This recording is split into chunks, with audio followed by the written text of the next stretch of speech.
अस्सलाम वालेकुम student. Due to COVID vacations अब हमें ऑनलाइन लेक्चर्स की तरफ मूव करना पड़ गया है। जैसा कि आप लोग जानते हैं कि हम चैप्टर नंबर 5 स्टडी कर रहे थे, atoms, molecules, mixture and compounds. आपकी जो आज की पहली वर्कशीट आपको मिलेगी वो भी हम आपको इसी चैप्टर से बना कर देंगे, जिसको आपने वापस हल करके आपने वापस भेजना है। ठीक है। अभी हम आगे जा रहे थे, तो आज का लेक्चर जो है हम थोड़ा सा रिवीजन की तरफ ले जाते हैं। तो आज जो हमारा पहला टॉपिक है वो है मैटर। जैसा कि आप जानते हैं कि हम अपनी रोज़मर्रा ज़िंदगी में बहुत सारी चीज़ें इस्तेमाल करते हैं। वो use many things in our daily life. वो डेली लाइफ में जो चीज़ें हम इस्तेमाल करते हैं वो कौन कौन सी हो सकती हैं? वो हमारा फूड, किसी भी किस्म का खाना जो हम कंज्यूम करते हैं, वाटर एंड एयर, जो हम रोज़मर्रा ज़िंदगी में एयर को भी इस्तेमाल करते हैं, इनहेल करते हैं। इस चीज़ से हमें ये जो है पता लगता है कि जितनी भी चीज़ें, जानदार चीज़ें हमारे इर्द गिर्द हैं वो सारी की सारी मैटर है। तो हम ऐसे कह सकते हैं कि ऐसी कोई भी चीज़ जो हमारे इर्द गिर्द हो, जो हम खा सकें, जिसको हम इस्तेमाल कर सकें, जैसे हम पानी पीते हैं, एयर को इनहेल करते हैं, तो ये सारी चीज़ें मैटर हैं। मैटर की अगर हम डेफिनेशन की बात करें तो हमने पहले भी स्टडी किया था कि anything that has mass and occupies space is called matter. ऐसी कोई भी चीज़ जिसका वज़न हो और वो जगह घेरती हो उसे हम मैटर कहते हैं। ऐसी कोई भी चीज़ जो जगह घेरती हो और अब एक जगह घेरती हो और उसका वज़न हो, उसे हम कहते हैं कि वो मैटर है। मैटर के बाद हमने ये स्टडी करना था कि मैटर बनता कैसे है, कौन सी चीज़ें हैं जो मैटर को बनाने में हमारी मदद करती हैं। हमने स्टडी तो किया था, दोबारा पढ़ते हैं आज। सेकंड है 5.2 atoms and molecules. Matter consist of atoms. किसी भी चीज़, अगर हम फूड की बात करें, वाटर की बात करें या एयर की बात करें, तो ये सारी एटम से मिलकर बनी हुई है। एक ग्रीक फिलोसोफर जिसका नाम डेमोक्रिटस है, उसने मैटर की जो है बताया आपको कि मैटर किन चीज़ों से बना होता है। उसने कहा matter consists of very small particles called atoms. यहाँ वो ये कहना चाह रहा है कि ये जो मैटर है, जिसको हमने फूड कहा, वाटर कहा, एयर कहा, ये इसके अंदर छोटे छोटे पार्टिकल्स होते हैं जिनका नाम एटम है। एटम का जो लफ्ज़ है ये एक ग्रीक लफ्ज़ से, ग्रीक वर्ड एटमॉस से निकला है। इस एटमॉस का जो मतलब है उसे हम कहते हैं ये इनडिविजिबल है। इनडिविजिबल वो चीज़ होती है जो डिवाइड ना हो सके, लेकिन इसके बाद बहुत सारे साइंटिस्ट ने इसके ऊपर काम किया।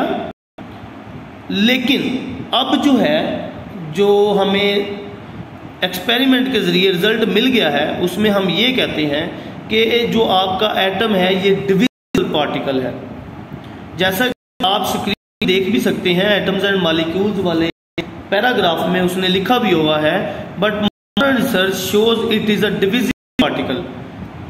उसने ये कहा कि एटम जो है हमारा वो डिविजिबल है। डिविजिबल का मतलब ये होता है कि ऐसा पार्टिकल आपका जो डिवाइड हो सके, अब एटम के फर्दर हमारे पास पार्ट्स हैं जिनको हम कहते हैं सब एटॉमिक पार्टिकल्स। सब एटॉमिक पार्टिकल्स हमारे पास 3 किस्म के हो सकते हैं, प्रोटॉन्स, इलेक्ट्रॉन्स एंड न्यूट्रॉन्स। ये तीनों चीज़ें एटम के पार्ट्स हैं, इनको हम सब एटॉमिक पार्टिकल्स कहते हैं। अब आ जाए मॉलिक्यूल्स के ऊपर।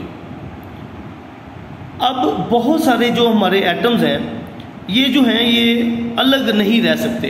हम इसको ऐसा कहते हैं कि atoms can not exist independently. तो ये एटम्स क्या करते हैं, ये कंबाइन हो जाते हैं, मॉलिक्यूल बनाते हैं। Atoms combine to form molecules.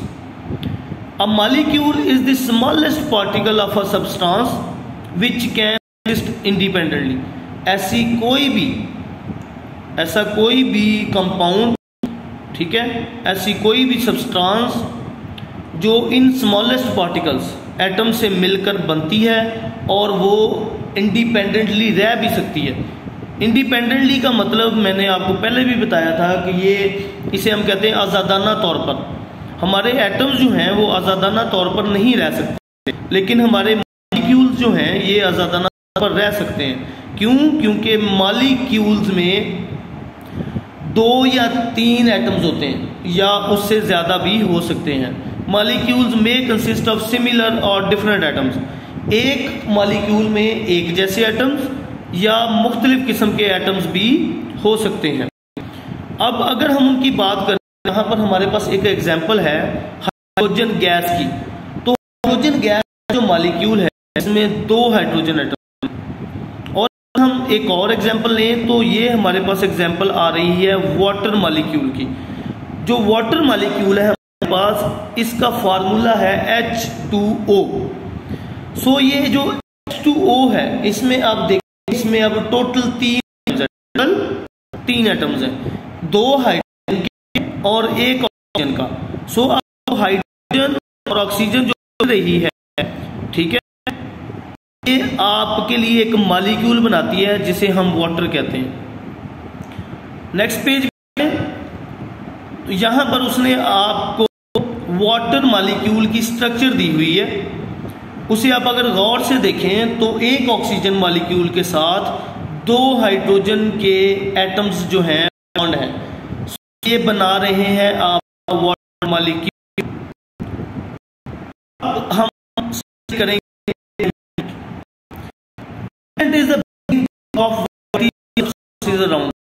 हमारे ऐसी बहुत सारी चीजें, ठीक है, जो एलिमेंट से बनती हैं। इसलिए हम कह रहे हैं कि एलिमेंट जो है वो बिल्डिंग ब्लॉक्स हैं।